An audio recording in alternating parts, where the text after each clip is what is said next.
100 ming so'mdan 10 kishiga men bugun tarqatishim kerak edi. Ayrim sabablarga ko'ra xudoga uspit qila olmadim, tarqata olmadim. Ertaga xudo xohlasa abitdan keyin 2-3larga xudo xohlasa Telegram kanalga lokatsiya tashlayman. O'sha lokatsiyada 10 minutdan keyin bo'laman, kelasizlar 10 kishiga 100 mingdan tak sanab beraman. Telegram kanalingni qayerdan topamiz desizlar, stories ko'rsangizlar, storiesga men silka qo'yaman. Yana bitta narsani aytib o'tmoqchiman. Samarqand viloyat yo'l harakati xavfsizligini mana shu gay tog'alarga от души respekt. Juda ko'p videolarda ko'rganman. Bu paxta qo'yish emas, poxuy paxta qo'yapti deb o'ylasangizlar ham, xudolar sizlar. Lekin dokumentlaringiz chotki bo'lsa, hamma narsalar chotki bo'lsa, chizib berib jo'natib yuboradi gaylar ham. Men bugun Navoiyga bordim, shuni to'xtatyapti dokument. Shuni chiqarib beryapmiz, oq yo'l. Samarqandga bordim, dokument so'rayapti, to'xtatyapti, mana dokument, oq yo'l.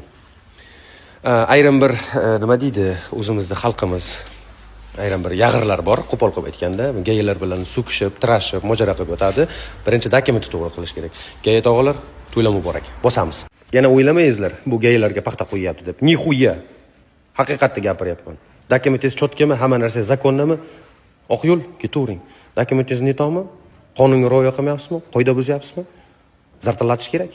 To'ylar muborak. Gay tog'alar, bosamiz gaziga.